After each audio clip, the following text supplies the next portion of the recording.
What's up, guys? Net Worth Nick here, and I'm kind of excited. This is my second video that I've ever made, and so today I want to tell you about some massive moves in my net worth that we're trying to make this year, and it's in real estate. And so, um, it's been the last 6 months have been absolutely insane. Everything's going for much higher than their appraisal, and people are still buying. It's just I've never seen anything like this in real estate in the last 11, 12 years. So let me tell you why I'm still continuing to buy and what I'm doing.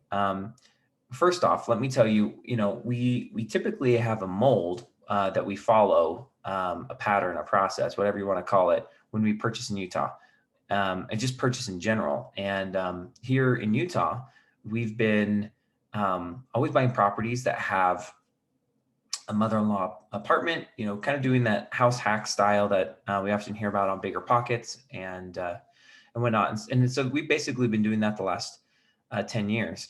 And, we just closed on a property last week in Arizona. That is a short-term rental. We're excited about that one. And it's kind of the first time we're breaking the mold. Well, we have three other properties, one in contract in Texas, and that was a brand new construction duplex. And we're really excited because it's also kind of breaking the mold for us. However, it also fits that house hack style that we're kind of running with. And so we're looking at about $1,800 each side. And so we're expecting a 13 to 15% cash on cash return, which we're really excited about. And that's putting 20% down. Yesterday, my wife and I went shopping here in Utah for two more properties. And there's an amazing program by Mountain America Credit Union. And they have a 10% down investor program, no PMI. And I'm also an agent. So if I can put 10% down plus a commission, I'm down to 7%. Now, the cash on cash return here in Utah has not been as great in the last 12 months, only because the the appreciation kind of has outpaced the rental market just a little bit. And with that said, with me putting much less down, I'm actually, my cash on cash return, let's see here, I put 13% is what my cash on cash is looking like. So I'm really happy about that. That's a really good number considering I'm have to put 7% down. So if my cash outlay was about 20%, then my cash on cash would drop significantly. So that's why I'm using these programs. I used these programs back in 2017, 2018, and I bought two properties, 10% down. I think one property, I only put like 35 down. The other property put about 40, 42 down. And at the end of the day, between those two properties, they probably have $350,000 in equity. So really good move, of course. Really happy about using that program. And the fact that I could put 7% down and have no PMI, that's incredible. It's like $400 or $500 a month. So in Utah, my credit, so your credit score has to be a 720. I'm not quite there yet. I'm at like a 700. And so for me, looking at new builds, typically doesn't make a lot of sense, but I love the fact that there's no maintenance vacancies don't exist out here in Utah. And so I'm using the program, and I have to wait 6 to 8 months for the house to be finished, to be built.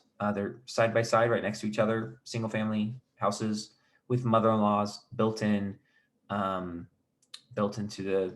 the brand new build. So really excited about that. And within 6 months, I can get my score up to where it needs to be. And so I put 10% down. So I'm really thrilled about this. I feel like the market's going to continue. We have supply and demand issue. And this is a hedge against inflation. I think that is a very real thing. But right now, if everything continues what it was pre-COVID and we were going up 5% a year, just three more purchases, my net worth alone is going to be increasing dramatically. So I'm really excited about that. I'm really excited about seeing it grow, as well as being able to cash flow $6,000-7,000 a year per three of these properties. And so that's the next big move that I'm looking at making real estate wise.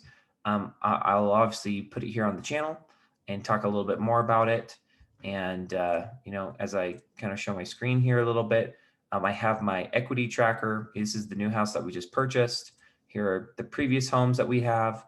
And so I'm looking at adding 3 more properties. And as you can see, let's see here if I can zoom in here a little bit. Total value of the real estate right now with the 5 properties is just over 3 million with 1.6 debt and 1.4 equity. So feeling really good about some of these numbers and really looking forward to adding more to the portfolio and maybe just taking a break next year. And, this duplex in Texas, we're looking at, uh,